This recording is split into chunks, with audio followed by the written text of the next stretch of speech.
Hi, it's the Chappiness guy. Welcome to today's episode of Vestibular Talks. Today we have a very special guest. Her name is Ashley, but also known as Vestibulash. She is suffering from vestibular disorders. Some of them are vestibular migraines, vestibular neuritis, tinnitus, triple PD, and more. She's also a Vita ambassador and she likes to raise awareness for vestibular disorders. She is also an advocate for chronic and invisible illnesses, and she's here with us today to share her experience and knowledge on what has helped her overcome the difficulties of living with a vestibular disorder. So let's welcome her and remember to like, share, and subscribe. Enjoy the episode, guys, and find your happiness.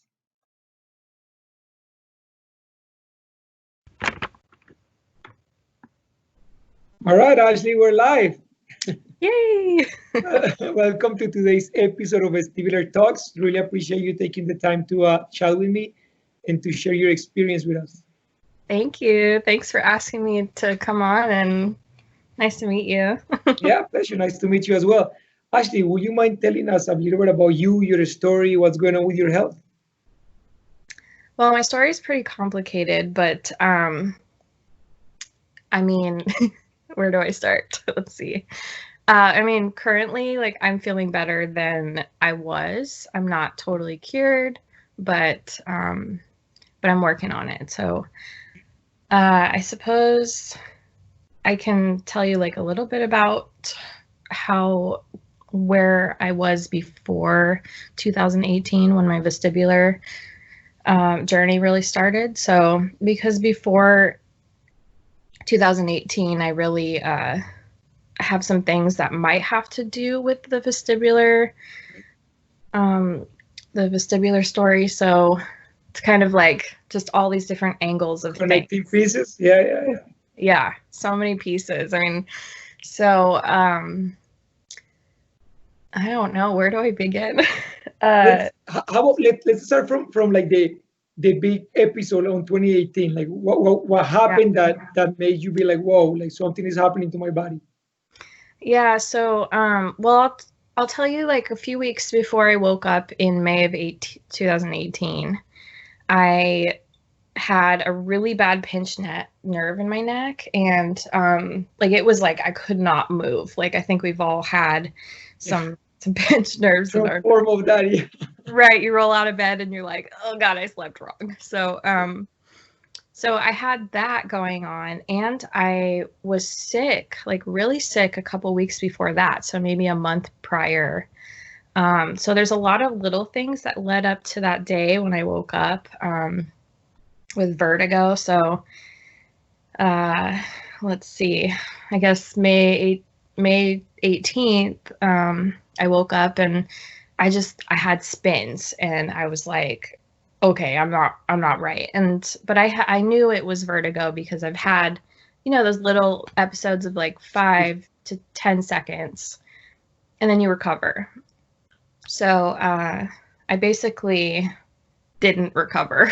So I just days went on after that where I was trying to do what I could, Epley maneuvers and looking on Google, asking people if they knew what to do about vertigo, and it just never improved. And so, yeah, that's like the beginning of the story.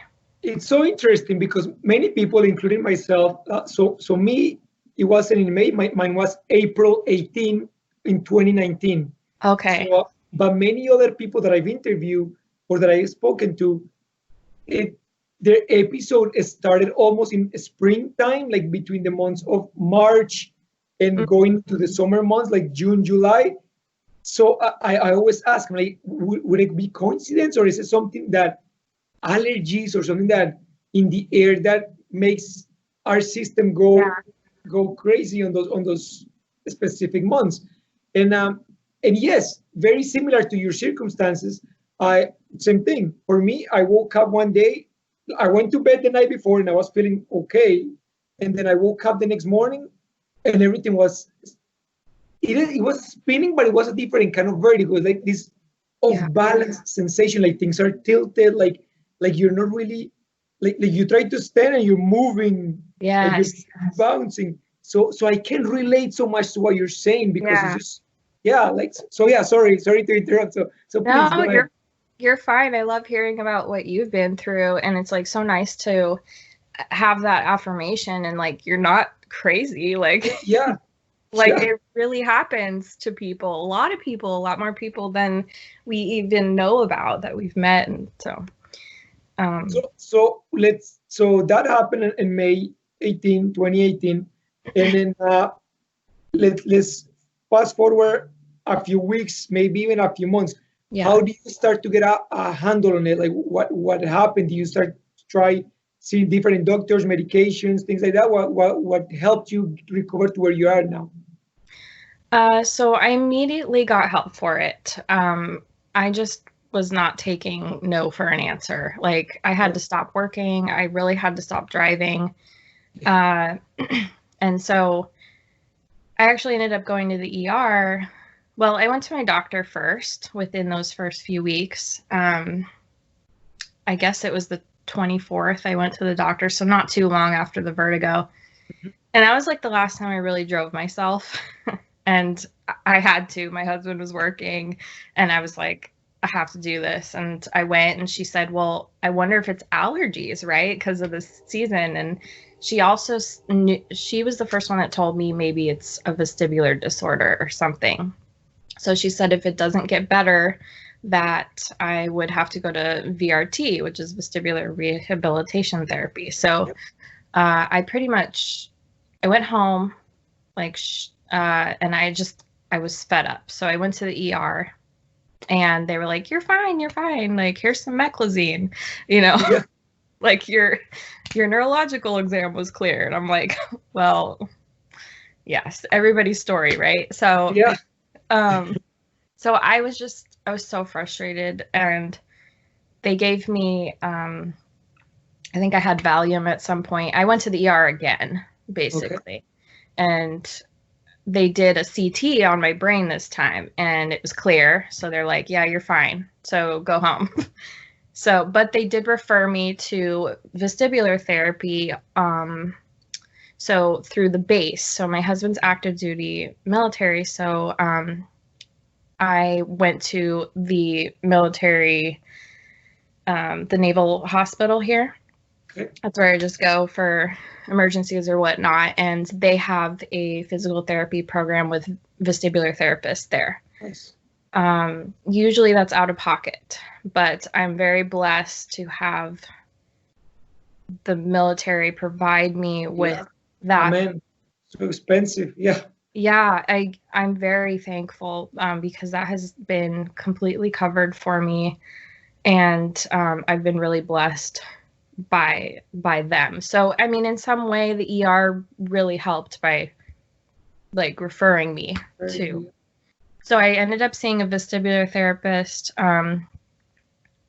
just before we were going to go on a big vacation, and Oh, I also tried to see a chiropractor. I tried to see a my ENT. So I had an ENT that I had been familiar with. And they did an occipital nerve block injection, like stuff because of my neck, and yeah. thinking maybe that would help. So anyway, I started vestibular therapy. We went on vacation still, even though I had the spins. I had some Valium with me, and it You're was a real brave. You're chill. very brave. Yeah, we were scared. We didn't know if we should go or not, but we ended up going. So I just relaxed. I just tried to relax, and it wasn't like we flew anywhere or anything. So came back, started VRT, and I was referred to an otoneurologist. So through my ENT, so I saw him. He did an MRI on my brain. That was clear. I did a VNG and a VEMP. I think it's the VNG that can make you really sick during the procedure. Yeah. It was they not fun. they are not pleasant for sure. Yeah, I know.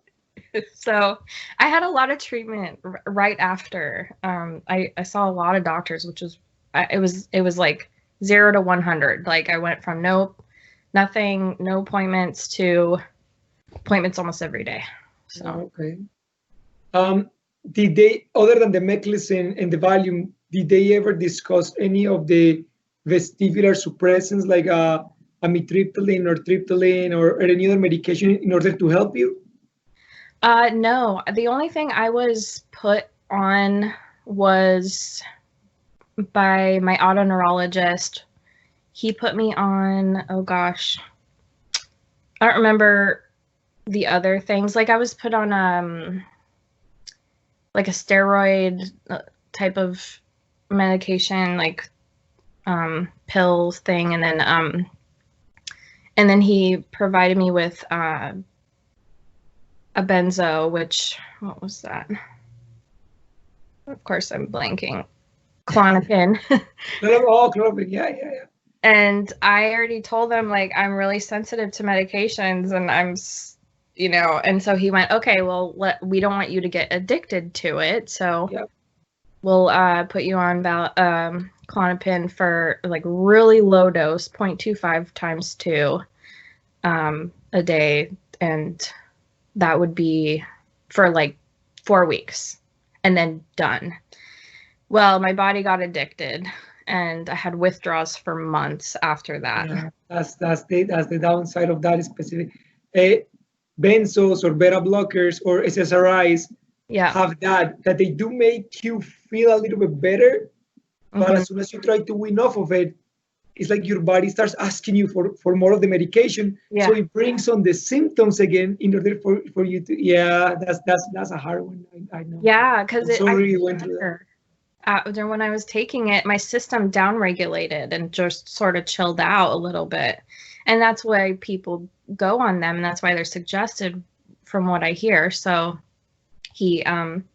I was so desperate at the time to really Oh get yeah, I can relate. Of course, totally. it people that are not experiencing this, Yeah. it's so hard for them to grasp how our reality changes because everything like the off sensation of balance, the visual disturbances, the neck pain, Yeah. the headaches, the nausea, like and you try to explain it to someone and they look at you and they're like, but you look fine. And you're like, okay, yeah, whatever. I look fine in the outside, but I'm having an internal battle every Yeah. day in order to survive. Yeah, exactly. It's so tough, and you really get tired of trying to explain all your symptoms. So that's why I just say vestibulary, because it's like 100 symptoms or whatever in a nutshell. And I compact them into one. Yeah. It's very true. So how are you feeling now 2 years later? Like, are you like, how do you feel compared to before? Much better. I mean, I when I started vestibular therapy, I wasn't holding on. I had to hold on to anything around me. I had to walk with somebody, so I couldn't really walk by myself. And I had horrible like balance results from the testing I got. And I mean, according to my otoneurologist, it was just he thinks a virus attacked my inner ear, and then I ended up with like utricle damage, which I still like, I don't know what that means. Like, it's so complicated. And so I feel better. I mean, I feel a lot better, but I'm not to the point where I could even like work or really drive consistently. I've maybe driven a little bit on a really good day, a really good bad like, whatever you want to call it. I know what you mean. Yeah. Yeah, Actually, you feel good. I know you're friends with a lot of the ladies from the vestibular community. Yeah. One of these ladies is Emily. I've interviewed her a couple episodes ago, and she discussed how amitriptyline specifically helped her basically regain her health. Well, she does a lot of other things, right? She does the healthy eating, the oil therapies, the all those other things. Yeah. And but the amitriptyline apparently helped her go from that little blockage to the next level.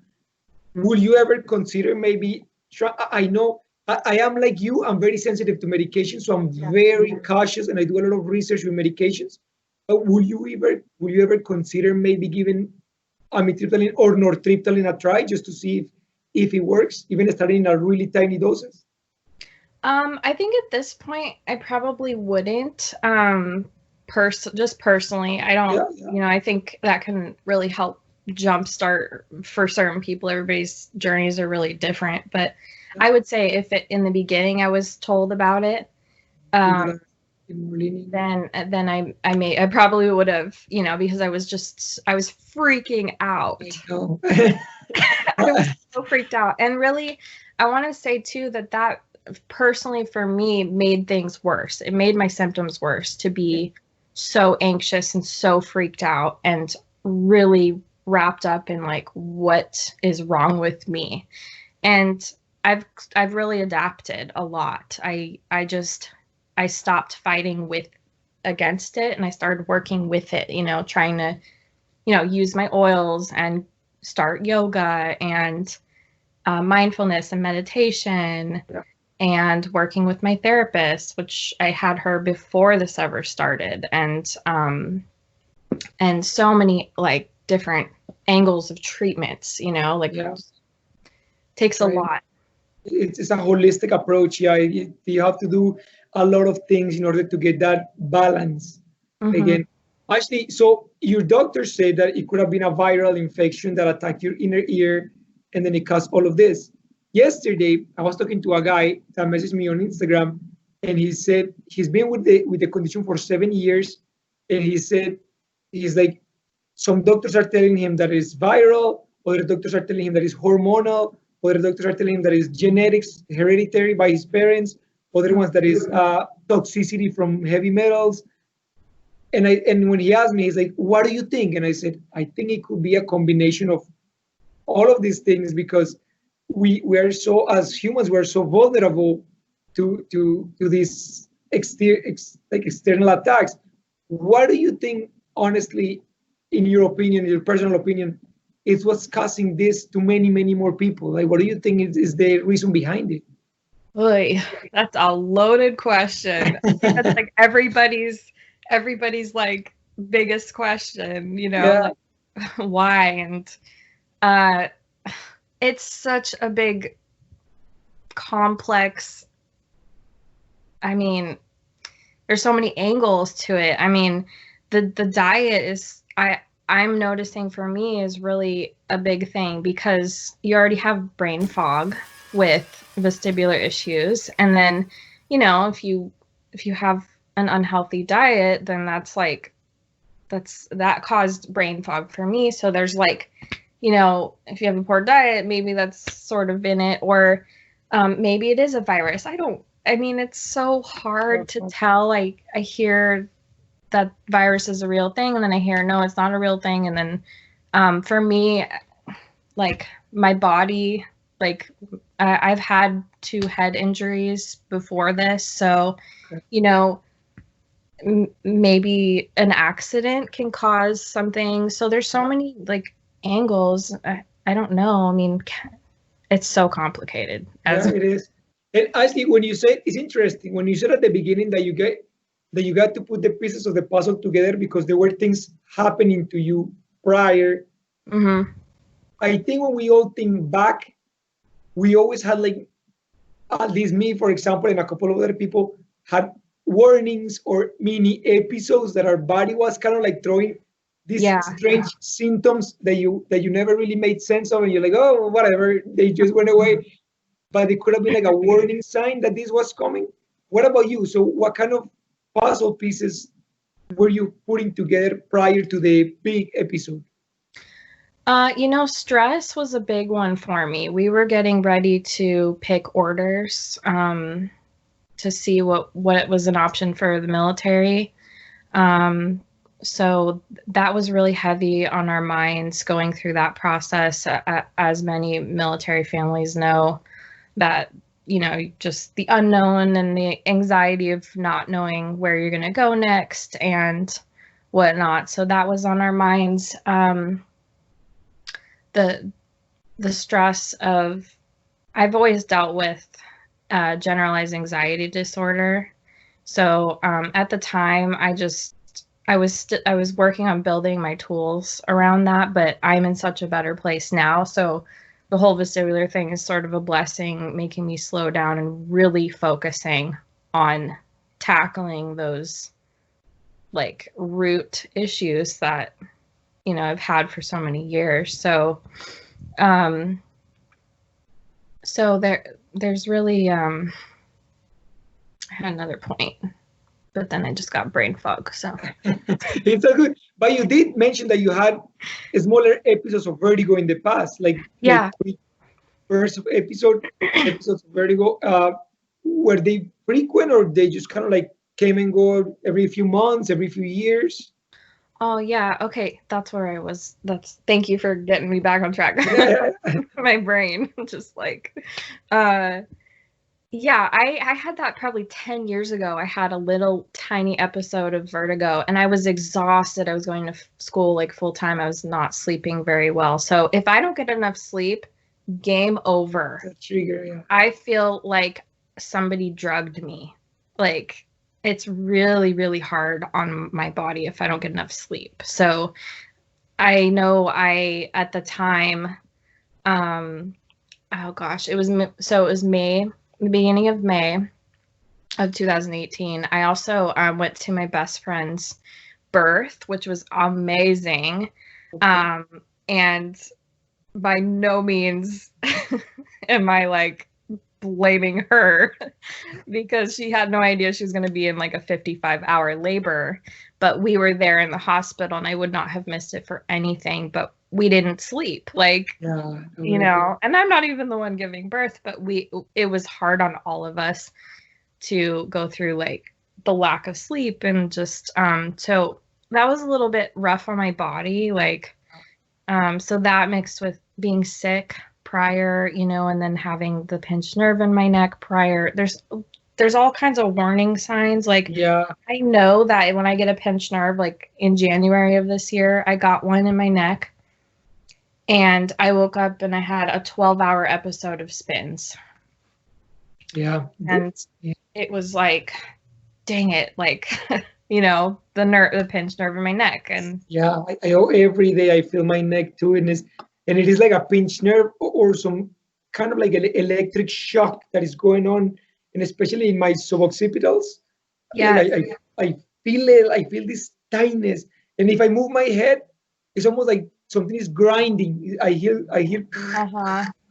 So Yeah. it's yeah, the neck is closely related to whatever is happening to us. Yeah, I think for me that's a big thing. So I don't know. I mean, everybody's story is different, but I mean, I actually like my head injuries. I wonder how much they played into this. I'm actually getting an MRI next week on my neck, and I haven't had one since 2002 after my neck injury. So I don't know what's going on in here. Keep us updated. Maybe it will show some. I mean, God willing, it doesn't show anything bad. But if it does show anything, maybe that would be a link of what's happening. Who knows? I mean, I'm changing. There's a lot of angles to all this. I mean, just rolling out a lot of trial and error. A lot of just nope. This is normal. This is normal. A lot of blood work I did. Tons of blood work, really cool blood work stuff. I mean, for me, I've had high inflammation levels, so there's all these like crazy pieces to things, and I'm also getting a CT of my inner ear next week as well, Nice. like both. So nice. The blood that you mentioned, the few people that I've spoken to that have vestibular disorders that have done blood work for the inflammation markers, the inflammation markers always come up high. So I wonder, something is triggering that inflammation in our bodies. And because the blood, I had it too, and blood work came as saying high inflammation markers. So there is something definitely going on deep inside that we don't know the root cause, but it's causing inflammation in our systems. Yeah. Actually, speaking of blessings, when you said that the vestibular condition might have been a blessing, I think it's a blessing too in the fact that you, for example, are a big advocate and a big ambassador for Vita, and you try to help people by creating awareness, reaching out to other people, making a community out of this. So thank you, because even though you're dealing with your own condition, you're constantly looking out for others as well to help them out. So that's great. Thank you very much.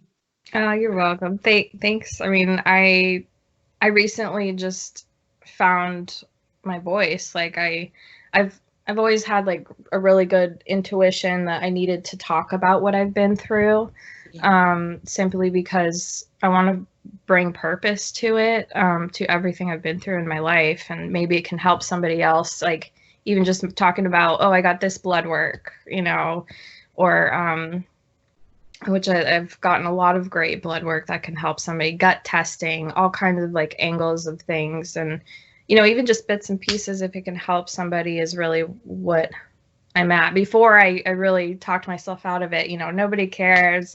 People are going to think you're getting attention and, all those things that are not real, that have lived in my head for so long. So like people who want to talk about it, and they have family members or friends that like just don't understand, those are just not the people for that situation. Maybe they care about you in other ways, but they're just, you can find your people. I know what you mean. I experienced that with my own family. So yeah.